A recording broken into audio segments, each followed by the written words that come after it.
Antes de iniciarmos, né, falando da LDB, gostaria de voltar um pouquinho mais em Darcy Ribeiro, que foi um dos lutadores engajado na melhoria da educação. É importante que vocês saibam coisas relacionadas à educação, para quando vocês chegarem no contexto da escola, vocês terem noção do ambiente que vocês estão trabalhando, né? Então, se você vai trabalhar ainda mais na secretaria escolar, você vai fazer parte da equipe de gestão. Então, você tem que ter um mínimo de noção de educação. Então, quem foi Darcy Ribeiro? Ele foi um antropólogo, ele foi um professor, ele foi sociólogo, ele foi escritor, e aí ele acreditava muito na educação. Foi ele que fez, né, o projeto dos CIEPs, porque ele já foi secretário de educação, ele foi vice-governador de Brizola, então o projeto dos CIEPs é dele, e ele lutava também pelos indígenas, vários outros problemas sociais.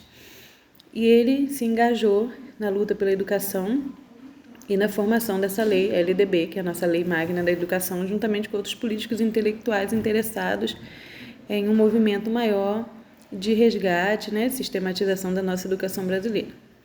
Então, quando nós falamos em LDB, a gente pensa em Darcy Ribeiro, por isso que a lei, inclusive, muitas vezes é chamada de Lei Darcy Ribeiro, né, tem o nome dele. Ele, junto com esse grupo, lutaram por essa lei, que essa lei trouxe muitos benefícios para a educação. Então, vamos começar falando um pouquinho dessa lei. É da LDB, não esqueça, LDB. Então, lá no título 1, no artigo 1, citado na lei, estabelece que a educação abrange os processos formativos que se desenvolvem na vida familiar, na convivência humana, no trabalho, nas instituições de ensino e pesquisa nos movimentos sociais e organizações da sociedade civis e nas manifestações culturais. Então, tudo isso que nós citamos como parte do indivíduo, convivência familiar, cultura, toda a vida dele, né, as manifestações sociais, tudo que faz parte desse indivíduo é um processo formativo, né, faz parte da formação dele.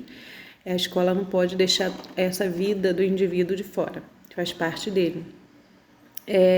Então, ela deve abranger todos esses processos de formação do indivíduo. Ele não chega na escola como um saco vazio, né? Ele tem uma história, assim como todos nós. Não é a escola que vai fazer totalmente o indivíduo, ele já vem com um processo formativo. E a lei garante que isso seja abrangido pela escola. E lá o título 1 trata dos princípios e fins da educação nacional. Ela determina lá no artigo 2 que a educação é dever da família, do Estado, inspirada nos princípios de liberdade e nos ideais de solidariedade humana. Tem por finalidade o pleno desenvolvimento do educando, seu preparo para o exercício da cidadania e qualificação do trabalho. Então, esse pleno desenvolvimento, né, para o exercício da cidadania e também qualificação do trabalho, porque a escola não deve ser só formadora de mão de obra, né, formar o indivíduo para o trabalho, mas é uma formação mais abrangente para o exercício da cidadania. Então, todo esse processo de formação é dever de quem? Da família e do Estado, né?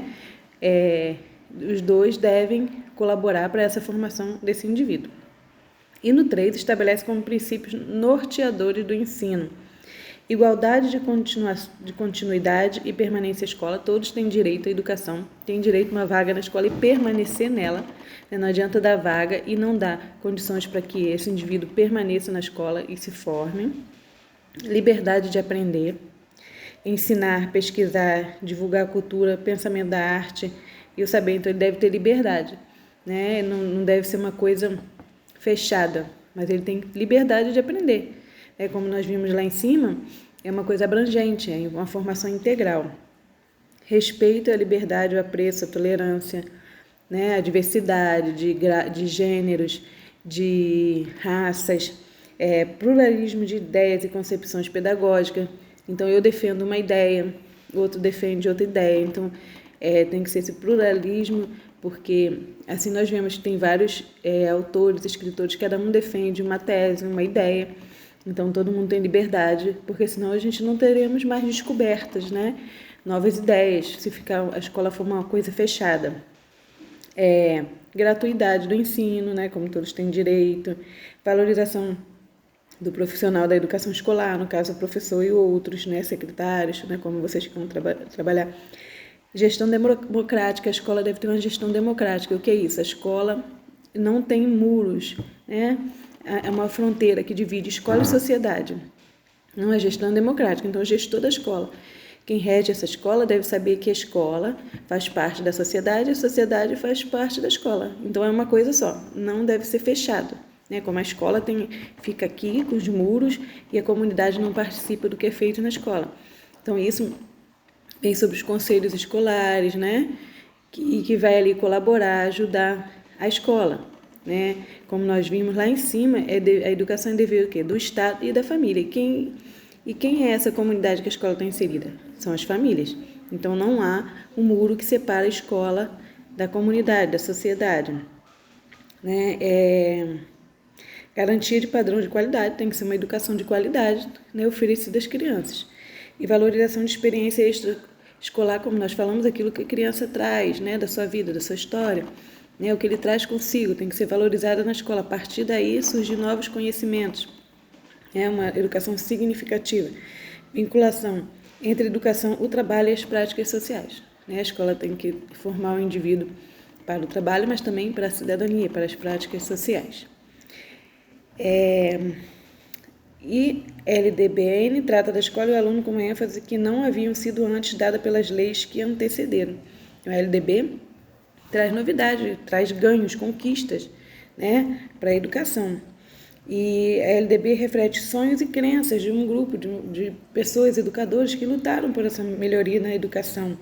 Né? Então, trouxe mudanças, né, conquistas relevantes para a educação.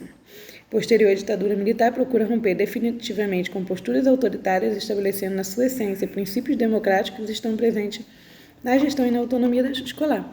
O surgimento dessa lei foi depois da ditadura militar, e ela vem trazendo essa abertura democrática para a escola, né, e trazendo autonomia para a escola, né, porque até então a escola tinha um controle, né, sobre a escola. Agora a escola tem essa gestão democrática, né, essa autonomia. A escola decide o que fazer junto com seus conselhos escolares, ela decide como usar o dinheiro, então ela tem essa autonomia. As escolas passaram a ser associações, né, que mais tarde a gente vai falar sobre isso.